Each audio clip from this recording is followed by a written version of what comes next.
বাংলাদেশের বিরুদ্ধে ভারত ঠিক কতবার বিতর্কিতভাবে জিতেছে তার কোনো পরিসংখ্যান নেই। আম্পায়ারদের একটার পর একটা সিদ্ধান্ত ভারতের পক্ষে গেছে। বাংলাদেশ ফিরেছে খালি হাতে। সেই 2015 সাল থেকে এসবের শুরু। 2015 বিশ্বকাপে বাংলাদেশ নিজেদের ক্রিকেট ইতিহাসে প্রথমবারের মতো কোয়ার্টার ফাইনাল খেলার যোগ্যতা অর্জন করে। কোয়ার্টার ফাইনালে বাংলাদেশ প্রতিপক্ষ হিসেবে পায় ভারতকে। এই ম্যাচের কথা বাংলাদেশের ক্রিকেট প্রেমীরা আজও ভুলতে পারেনি। পাকিস্তানি আম্পায়ার আলিম দারের একের পর এক বিতর্কিত সিদ্ধান্ত বাংলাদেশকে ছিটকে দিয়েছিল ওই ম্যাচ থেকে। 2015 সালের 19 মার্চ মেলবোর্নে অনুষ্ঠিত হয় ম্যাচটি। ম্যাচের শুরুতেই টসে জিতে ব্যাটিংয়ের সিদ্ধান্ত নেয় ভারতের তৎকালীন অধিনায়ক ধোনি। ইন্ডিয়ার ওপেনাররাও দারুণ শুরু এনে দেন দলকে। তবে শিখর ধাওয়ানকে আউট করে 75 রানের উদ্বোধনী জুটি ভাঙেন সাকিব আল হাসান। এরপর রুবেল হোসেন আউট করেন বিরাট কোহলিকে। তাসকিন আহমেদ রান আউট করেন রাহানেকে। দ্রুতই কয়েকটি উইকেট হারিয়ে চাপে পড়ে ইন্ডিয়া। তবে সুরেশ রায়নাকে নিয়ে সেই চাপ ভালোভাবেই সামাল দিচ্ছিলেন রোহিত শর্মা। রোহিত শর্মা তখন সেঞ্চুরির দ্বার প্রান্তে 99 রানে ব্যাট করছেন। বল হাতে ছিলেন পেসার রুবেল হোসেন। রুবেলের ফুলটস বলে মিড উইকেটে ক্যাচ দিয়ে 22 গজ ছাড়ছিলেন রোহিত। হঠাৎ আম্পায়ার আলিমদারের কল নো বল। এরপর রোহিত শুধু সেঞ্চুরি করলেন না, 137 রানের ইনিংস খেলে বাংলাদেশকে 303 রানের বিশাল টার্গেট ছুড়ে দিলেন।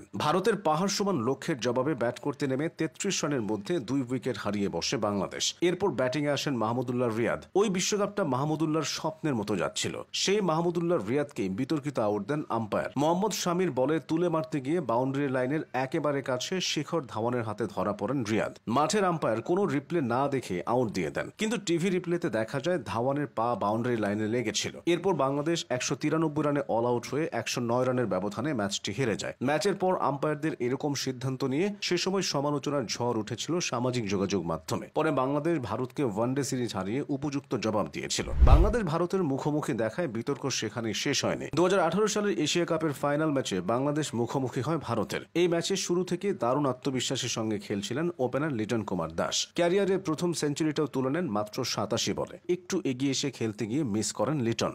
বলটি ধরে সঙ্গে সঙ্গে স্ট্যাম্প ভেঙে দেন উইকেট কিপার ধোনি। আউটের আবেদন করলে ফিল্ড আম্পায়ার থার্ড আম্পায়ারকে কল করেন। টিভি আম্পায়ার হিসেবে দায়িত্ব পালন করছিলেন রড টাকার। বারবার রিপ্লে দেখা হলো, নানা কোণ থেকে বিশ্লেষণ করা হলো। সব বিশ্লেষণে দেখা যাচ্ছিল স্ট্যাম্প ভাঙার আগেই লিটনের পা লাইন স্পর্শ করে ফেলেছিল, এমনকি পা ছিল গ্রাউন্ডেই। শুধু তাই নয়, স্ট্যাম্প ক্যামেরা দিয়ে দেখা হলে সেখানেও দেখা যায় লিটনের পা লাইন স্পর্শ করার পরই স্ট্যাম্প ভাঙা হয়েছে। তবুও থার্ড আম্পায়ার লিটনকে আউটের সিদ্ধান্ত দেন। 2022 টি-20 বিশ্বকাপেও অনিয়মের শিকার হয়েছে বাংলাদেশ। বিরাট কোহলি আর লোকেশ রাহুলের 50-তে বাংলাদেশকে 185 রানের চ্যালেঞ্জিং লক্ষ্য দিয়েছিল ভারত। 7 ওভারে বিনা উইকেটে 66 রান তুলে ফেলেছিলেন নাজমুল হোসেন ও লিটন। এর মধ্যে লিটনেরই রান 59। এমন সময় অ্যাডিলেইডের আকাশ বেয়ে নেমে আসে অঝোর বৃষ্টি। সেই বৃষ্টি বাংলাদেশের জন্য আনন্দের বার্তাও বয়ে আনে, কারণ ডিএলএস পদ্ধতিতে বাংলাদেশ তখন 17 রানে এগিয়ে ছিল। প্রায় 52 মিনিট খেলা বন্ধ থাকার পর আম্পায়াররা যখন খেলা শুরুর সিদ্ধান্ত নেন, তখনও মাঠ ভেজা ও পিচ্ছিল ছিল। বৃষ্টি থামার পর বাংলাদেশের নতুন লক্ষ্য দাঁড়িয়েছিল